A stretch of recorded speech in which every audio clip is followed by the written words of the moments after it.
The following is produced by 5-Star Productions USA, which is solely responsible for its editorial content and is sponsored in part by a grant from Paul Mitchell Salon Hair Care.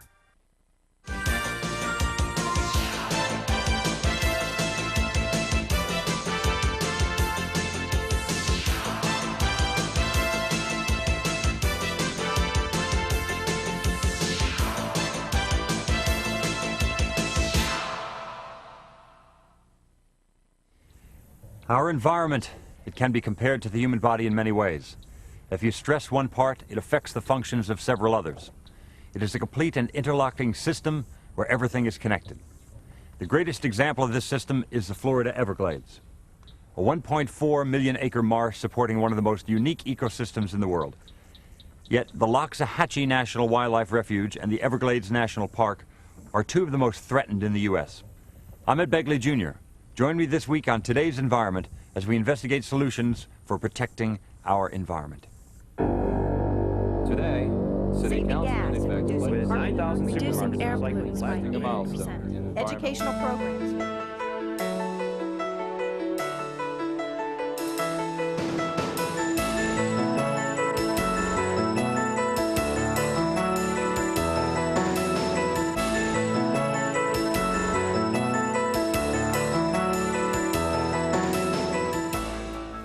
It's no longer enough to set aside forests and wilderness areas for wildlife, like the Everglades. Your backyard can be a perfect haven for many beautiful creatures. You can make a big difference, planting trees, fruit-bearing bushes, and providing water for your neighborhood wildlife. Your personal contribution is important for the environmental future of every living thing. Here's another. Our government defense contractors, hard at work for the United States, while also selling new equipment to commercial airlines to help them stay on top of a highly competitive industry. Needless to say, the engineering and manufacturing of jet engines is a precise science that leaves no room for error. Each step of development and production is performed with painstaking accuracy, from the initial design to assembly and test. An important part of the manufacturing process is the cleansing of jet engine parts.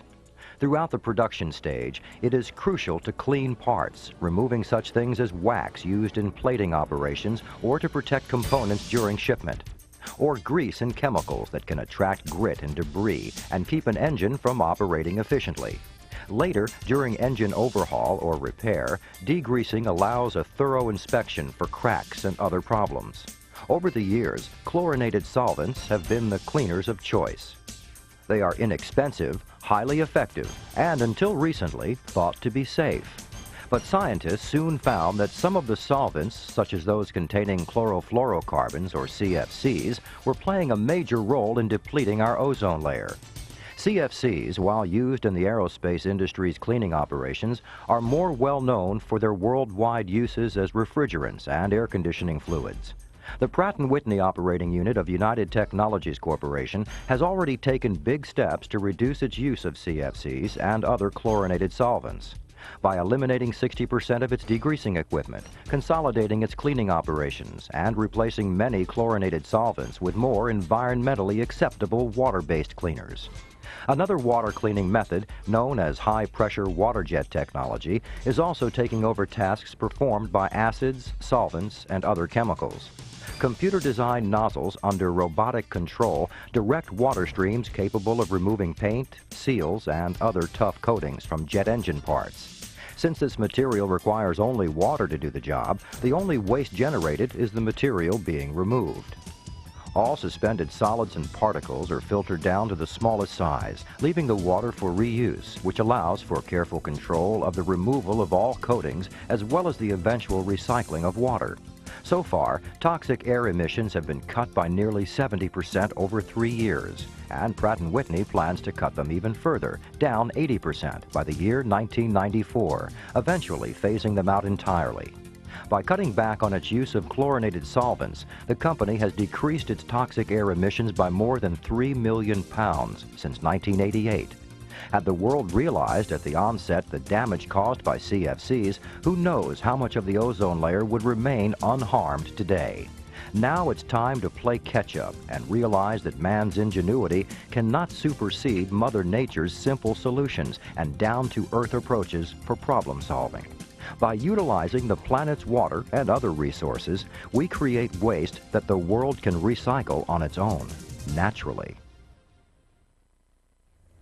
One Audubon Society director stated that the single most important contribution individuals could make to protect the environment is to buy an existing house or lot in an established neighborhood. This would greatly reduce the amount of wildlife and green space that is lost to new development. Planning wisely for a positive environmental future is important. Here's another meaningful environmental contribution.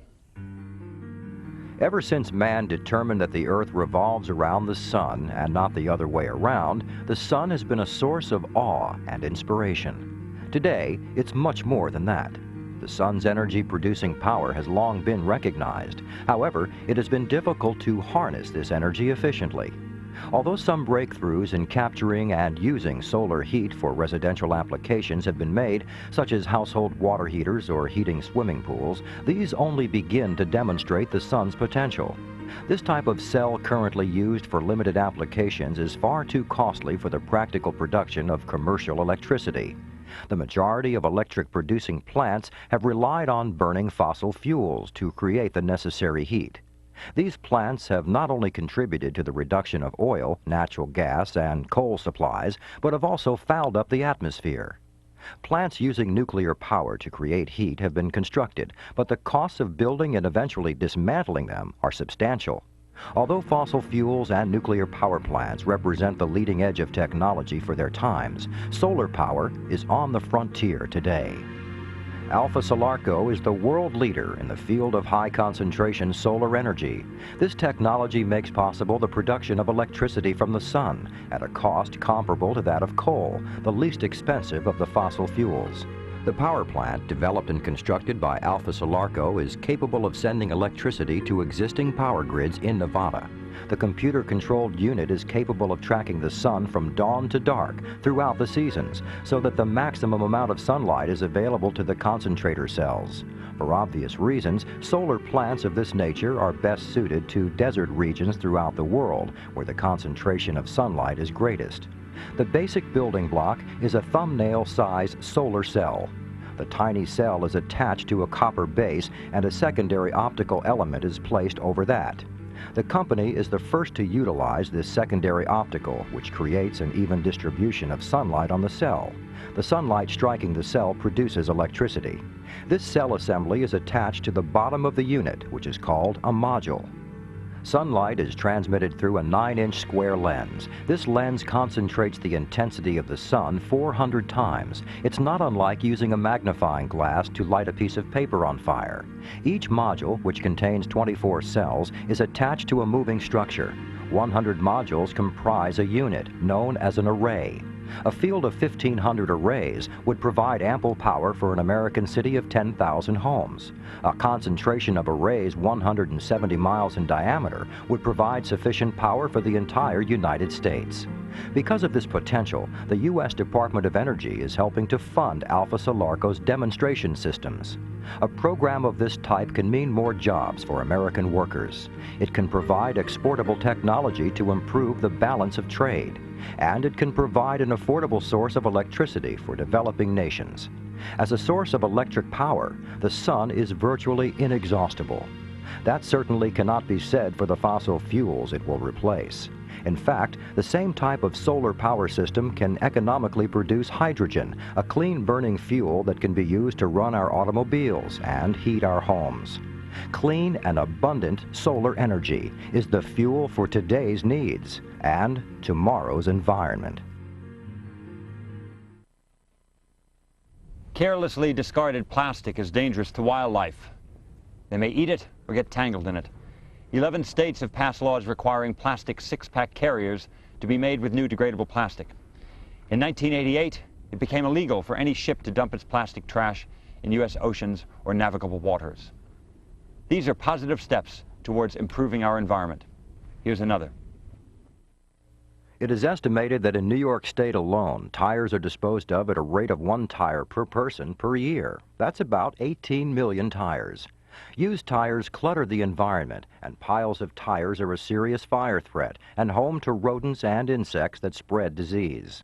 Here in Binghamton, New York, and surrounding counties, residents normally pay $2 to throw away each tire. When tires are disposed of properly, they take up valuable landfill space. When disposed of improperly, they're damaging to the environment. But now, on community disposal days, instead of trucking the old tires to landfills, they're chipped and taken to New York State Electric and Gas Corporation's Jennison Generating Station in Bainbridge, New York. Here, the golf ball-sized chunks of tire are mixed with coal and burned in the station's boiler to generate electricity. Unlike most coal-fired generating stations, which pulverize coal and blow it into the boiler, Jennison Station's traveling grate carries fuel through the boiler. This system lends itself to the use of alternative fuels, such as tire chips. The tires have more energy per pound than coal, meaning that each pound of tire chips burned releases more heat than a pound of coal. Since generating electricity requires heat to produce steam, burning high-energy tires is extremely beneficial. Burning tire chips also reduces the consumption of coal, a limited resource. Monitoring has shown that burning the fuel mixture produces emissions similar to those from burning coal alone. New York State Electric and Gas Corporation is the first utility in the state to be licensed by the Department of Environmental Conservation to regularly burn tire chips to generate electricity. If the generating station burns a mix of 25% tire chips and 75% coal, it will save 60,000 tons of coal and get rid of 4.5 million tires each year. The company also has put the waste from the combustion process to good use. Bottom ash, the material that remains after fuel has been carried through the boilers, is mixed with water and pumped to a settling pond. It's periodically scooped out of the settling pond and trucked away by municipal highway departments, who use it as a traction agent on icy winter roads. While the tires create usable bottom ash, they also leave behind metal. The steel beads and belts found in radials are unusable. This posed a problem, since sharp pieces of metal would not be allowed in the ash mixture used as a melting agent. So, the utility added a magnetic separator to the system to remove the metal from the bottom ash. The metal is then recycled. 85%, or 178,000 tons of the company's bottom ash from its coal-fired generating stations is reused. Fly ash, a powder-like ash removed from the flue gases, is another byproduct of the combustion process. In the last 10 years, New York State Electric and Gas has increased the use of its fly ash from 100 to 70,000 tons, primarily in concrete products. Waste reduction and finding new uses for waste must be taken seriously by homeowners, small businesses, and industry alike. Our future is riding on it.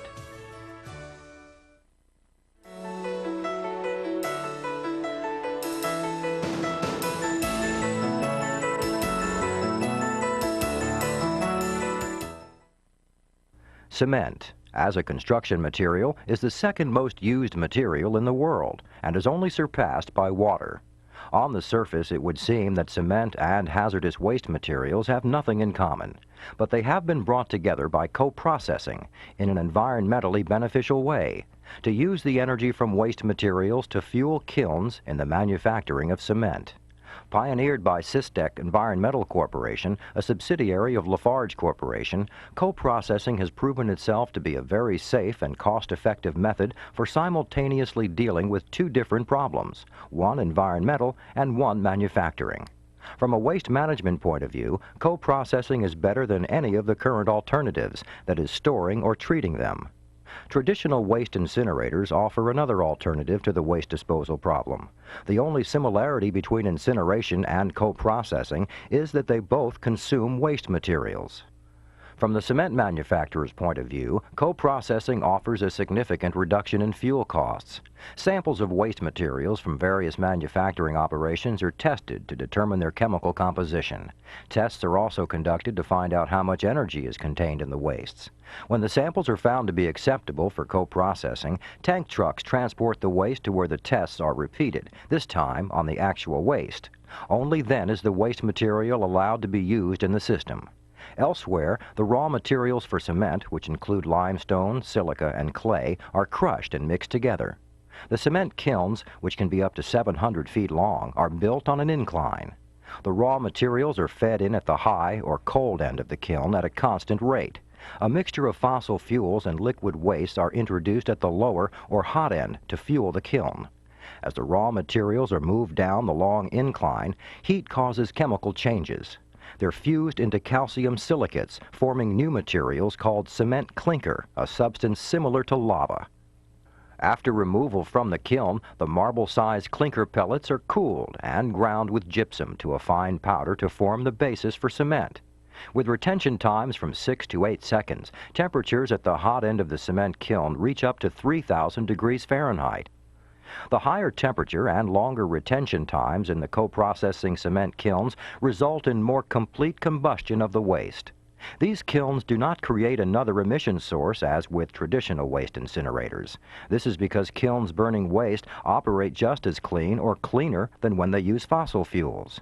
But just as significant is the fact that co-processing conserves fossil fuels. Consider that a 15% fuel substitution rate in just 10 cement kilns saves the energy equivalent of 1 million barrels of oil a year. Ongoing research by the company is looking into extracting energy from other waste materials, including used tires and dry solids. Through co-processing, Systec and Lafarge are turning waste into energy and are producing a vital product. The Melaleuca tree is a non-native tree, invading the Everglades and changing its unique nature. It was introduced in the early 1900s to facilitate the dryad of the Everglades and to create a source of lumber for the development of Florida. Just this year, over $100,000 was spent in an effort to kill approximately 150,000 of these trees that have infested a large area of the refuge. Next is another significant environmental venture. Meeting the environmental challenge. We don't have a choice anymore. It's frightening how many things in our lives we take for granted every day. Gorgeous sunsets, our children, even the air we breathe. The question isn't whether we will meet the environmental challenge, but rather what will happen if we don't. How much are we willing to risk and how much are we prepared to lose? Scientists have shown that air pollution is directly related to the depletion of the ozone layer at ground level. In addition, air pollution is responsible for some cases of respiratory diseases like lung cancer and emphysema. Controlling air pollution is a complex issue, but it can be accomplished with legislation, compliance, and technologically advanced systems.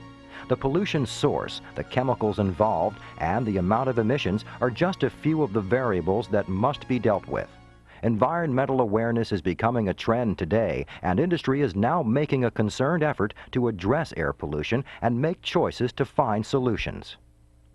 In a variety of industries, the elimination of volatile organic compounds, or VOCs as they are referred to, are the greatest challenge. Here at Seville FlexPack, a company that prints the packaging for hundreds of different consumer products, Air Technologies designed and built a regenerative thermal oxidation system to deal with solvent emissions.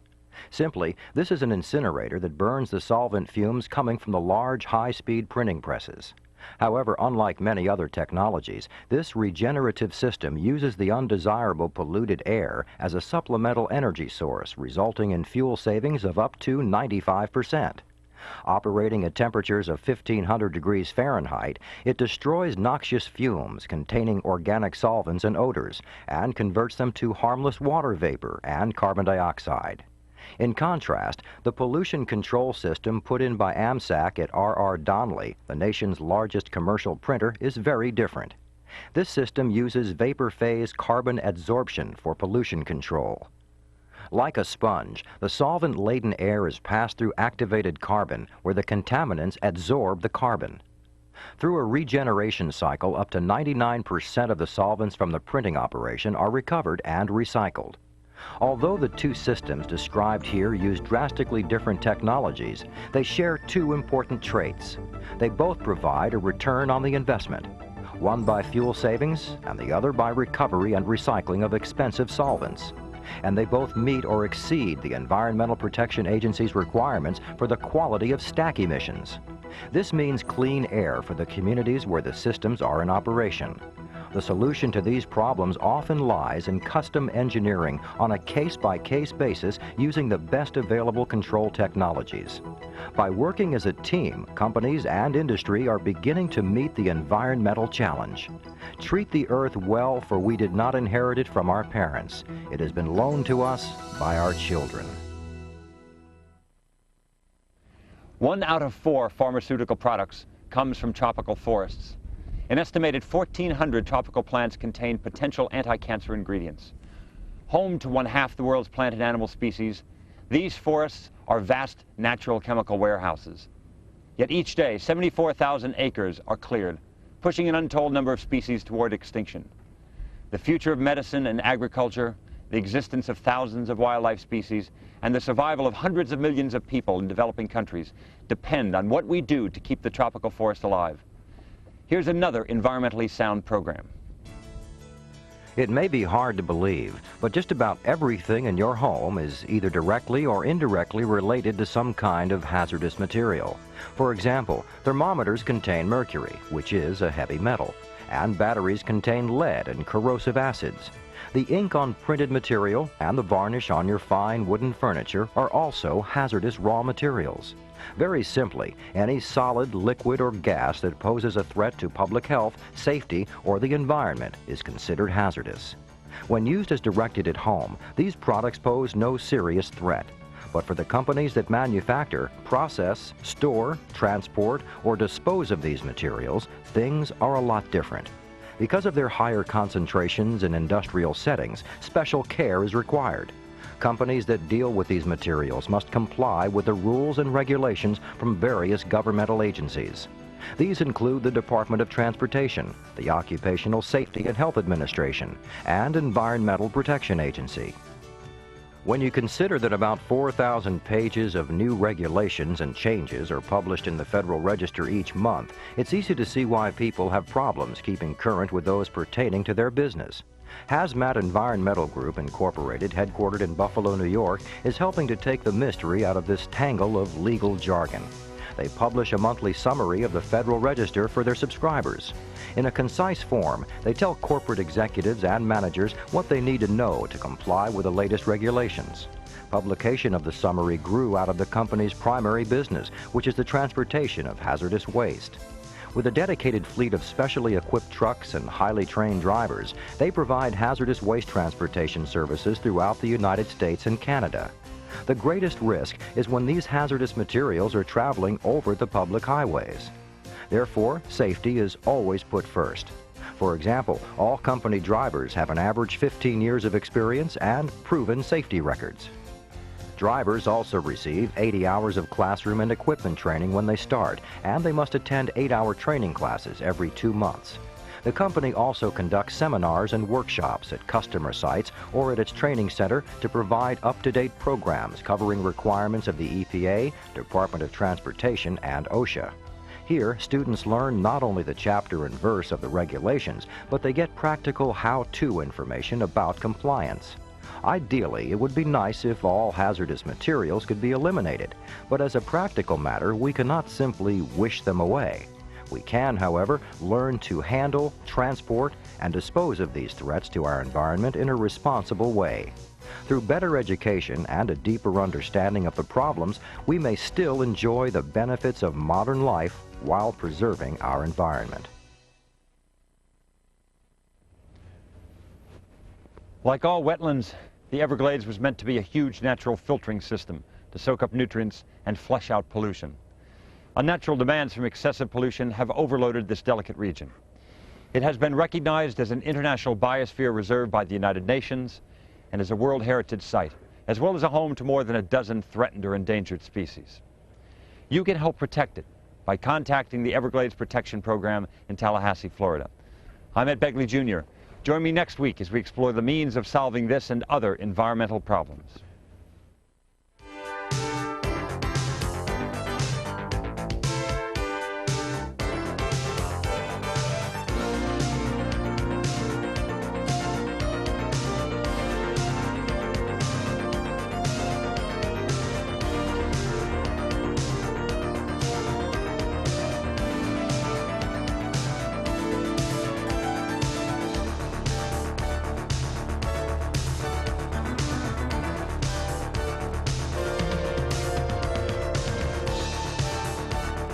If you know of any interesting environmental success stories, call us at 407-997-9800. This has been a presentation of 5-Star Productions USA. The preceding program was sponsored in part by a grant from Paul Mitchell Salon Hair Care.